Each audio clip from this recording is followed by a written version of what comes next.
I've had a lot of questions from some of my creator friends, and I figured that other people would find this helpful. And that is how to multi-stream YouTube and Twitch simultaneously, and also be able to manage all of the weirdness of having to work between two different platforms. Trust me, it is complicated, but I'm here to show you exactly how to do it right here. Now you're gonna get the infinite void of OBS right here, but hopefully that's not too confusing. I'm going to try to maximize this a little bit so you can kind of see what I'm doing. So let's work through exactly how I set this up. Now, first of all, the first thing you're going to need to know is that you're going to need to get some plugins for this, but we will go get the plugins as we need them, and I'll show you how to set them up one by one. The first thing you're going to want to do if you're starting from scratch is to make sure that you have YouTube set up to stream. This is assuming you want to stream to both YouTube and Twitch. Not sure why you would do it with any other platform, but we're just going to work with those two for now. So the first thing you're going to want to do is, of course, go to your settings, and you're going to want to set up stream. Now, you're going to want to choose YouTube for your primary service to stream to from OBS. Billy Live, I guess. You could do that, whatever.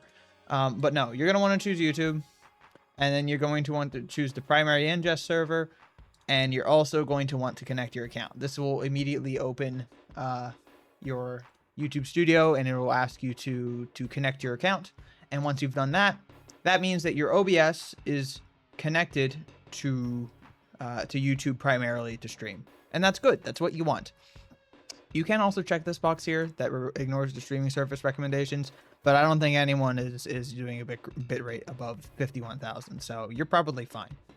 Now, the other thing that's really important here is to make sure you get the output correct.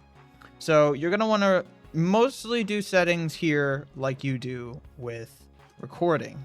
So I have my recording encoder settings here. I have 24,000 kilobits per second recording. I use rate control with CBR. I have a quality setting. I've got a pretty beefy computer, so I can handle a lot of this. Now down here for streaming, under streaming is what's important. So you're going to want to choose what bit rate you want to do. I run a 1440p stream for higher quality, and I have 14,000 kilobits per second for my bit rate. That's a nice high number for a 1440p stream. So if you're running 1440p, that's a pretty high number that you could do. Minimum I would do for 1440p is about 10,000. For 1080p, minimum I would recommend is 6,000, and you could go up to 12 or 14,000 as well. If you need to check what resolution you're outputting, you can check that by going to video right here, and you can check what resolution you are outputting here out of output and base canvas resolution and output scaled. Now, once you've done that, make sure you hit apply to save everything. I haven't changed anything, so it doesn't matter. But that is all you're going to need to worry about here, at least for now. We're going to worry about audio tracks later. Once you set that up, we're going to assume that you want to use Twitch for your second one. So you're going to want to open up Chrome, and we're going to drag that over. And this is, of course, my my YouTube page here. Let's go to this, and let's go to OBS multi-RTMP plugin. There's also going to be a link to this in case you want to use that. And we're going to open this. This GitHub page has exactly what you need to use RTMP. And it's really easy. You go to the download and you download one of these. I would just download the Windows x64 installer, unless you're using Linux, and then I guess you can use one of these. And then Mac OS is here as well. So I would just install the .exe for the installer, grab that, and then install it. Then you should be able to go into Docs and type and click multiple outputs. So if I just click that, this is what it'll look like here. You can make it a little bit larger if you want. It should be by Sorayuki. So once you see here, author Sorayuki, then you're going to want to add a new target. I'm actually just going to go through this and immediately delete it. But I named mine Twitch. I'll just name this example protocol RTMP. There's no reason not to use RTMP. Then you're going to want to get your Twitch URL and stream key. The reason we're doing Twitch for this instead of YouTube on this side is because Twitch, it's a lot easier to get your URL and stream key. And it's also way easier to set things up on the YouTube side if you're going through OBS. So let's look at Twitch real quick. For URL and stream key, it's a little complicated. For URL, you're going to have this. And I'm going to post this in the description as well, but this is always consistent with the Twitch URL that you need to input here. It's rtmp semicolon / ingest.global-contribute.live-video.net /app/ and then your stream key. To find your stream key, you're going to want to go to your Twitch dashboard. You're going to want to go to settings, and I believe you're going to want to go to stream. Yeah, here we go. Settings and then stream. And then this is your primary stream key. Again, not going to show it because that's bad. That means people can just stream to my account whenever they want. But you're going to want to copy this and then paste it into here. It should say live _ and then a big string of characters, essentially.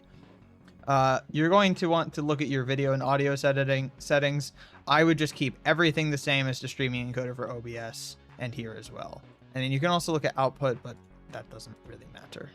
Once you have that set up, you'll see that here, and it should just say start, modify, delete.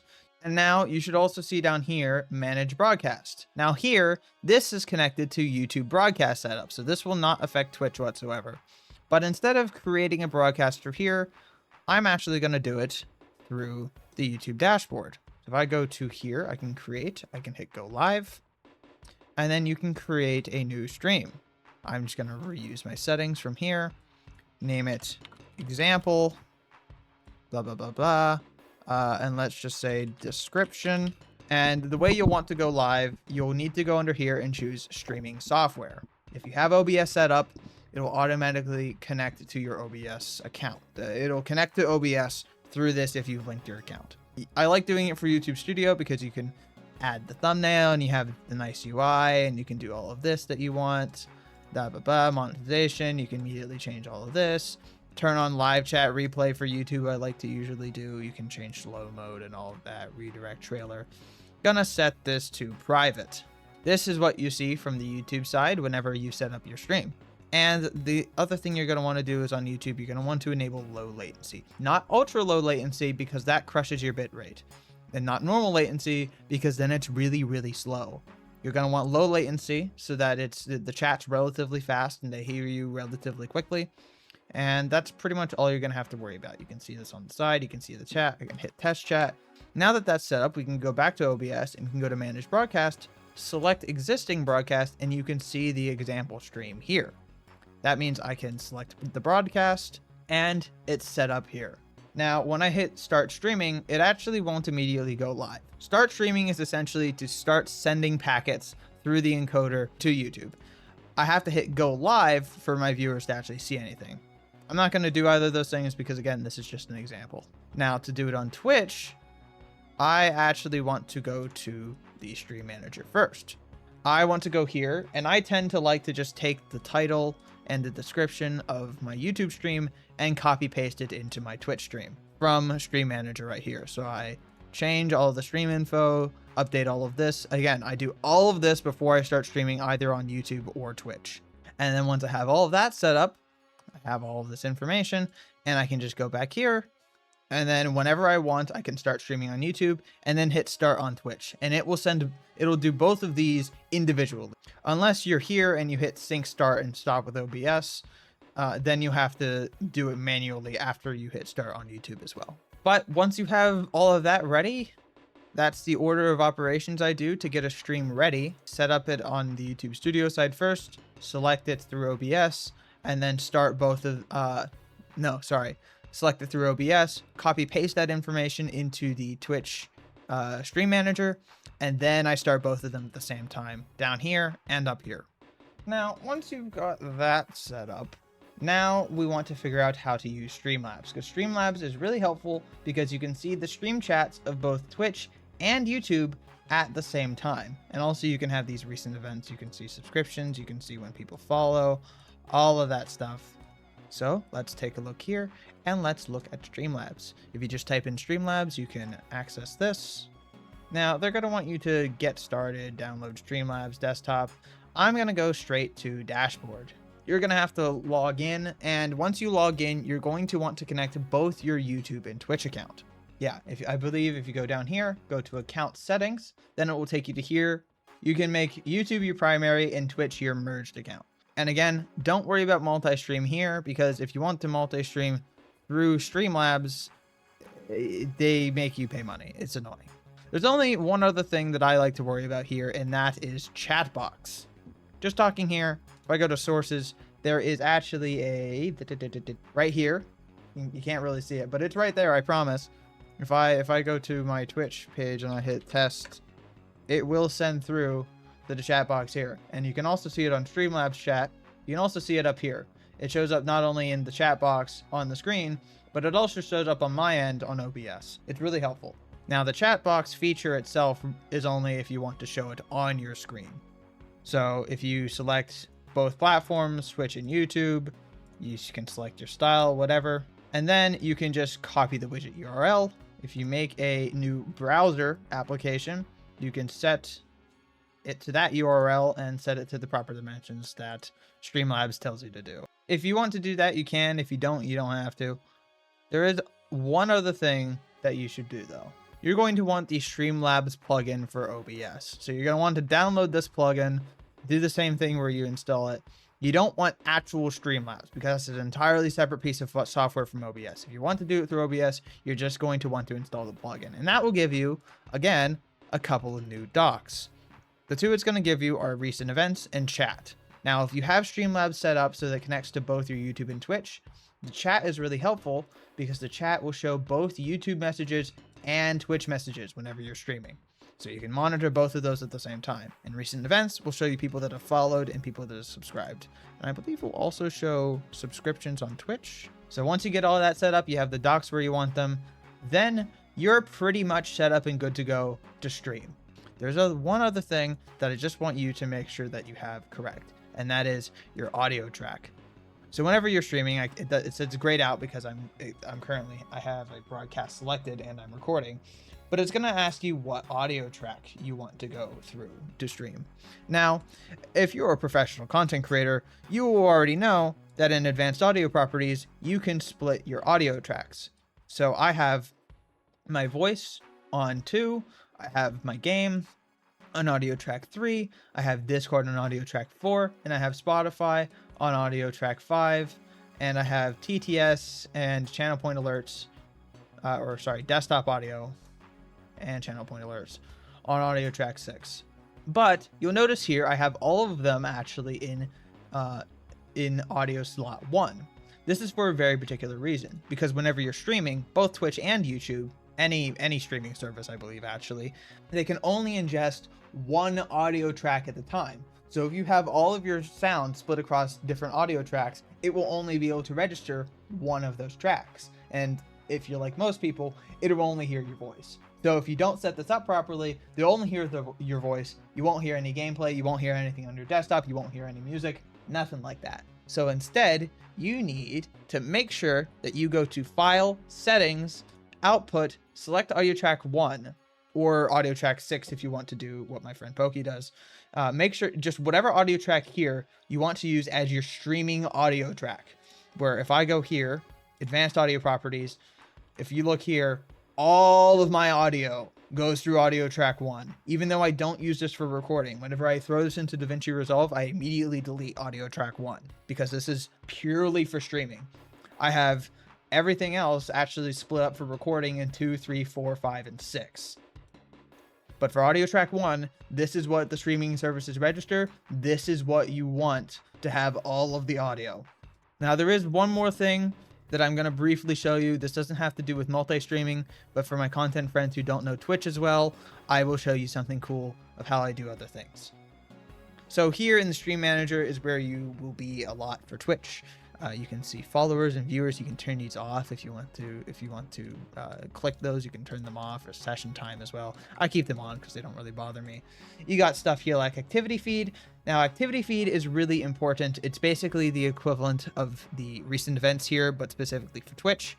But there's some stuff here that'll come through that won't come through the Streamlabs plugin, and that specifically is stuff that with this icon here, random text-based facts, stretch me, pants check. These are channel point redeems, which you can only access if you have affiliate. So some people won't have to worry about this yet. But essentially, channel point redeems are these things. These are redeems that people can get using channel points by watching the stream or by subbing or all of that, and they can redeem things for me to do. You can make custom redeems. You can add descriptions so people know what they're redeeming. You can add custom icons related to them. You could set values. You can enable them, and they will be able to see it while they're here in the page, and they can go down here to rewards. And I have infinite channel points in my own thing, so I can be like, okay, pass check. Now it's pretty simple to go here to viewer rewards, go to power-ups and channel points, and make a couple of them, and add some custom images and stuff, whatever you want here. Pretty easy to do. You can also do stuff with emotes if you want. All this is pretty simple. The hard part is alerts. Alerts are a little bit more complex. Let's go to main alerts, and you go to edit alerts here. You're gonna see a lot of stuff here, and this is a bit of a pain. So on Twitch, whenever you have stuff come through, whenever I have something come through for follow, a subscription, a gift to the subscription, a raid, I have these different graphics pop up. I actually bought these, but you can make your own as well with custom sound effects and stuff. And you're gonna have these PNG images if you want to overlay onto your screen here. And I can even test these. I can send a test. There we go. I put it under. So if I do it again, just so you can actually see it, send test alert, it'll come here, it'll play the sound, and it'll let me know, oh yeah, there's a raid happening. That will not pop up in Streamlabs recent events, but it basically goes the same way as I initially showed you with the chat bubble that you can put on screen as well. You basically just have to go in here, go to properties. Whenever you create it, you have to put in a URL here, and you have to set the correct height and width, and then you'll just be able to overlay it on top of your screen. Really, really, really simple stuff. This is kind of its own thing. There are plenty of videos that will tell you how alerts work. So if you're interested in learning how alerts work, once you get affiliate, or if you're already there, I would look up another video about that. Or if you're one of my friends, just ask me about it and I'll show you.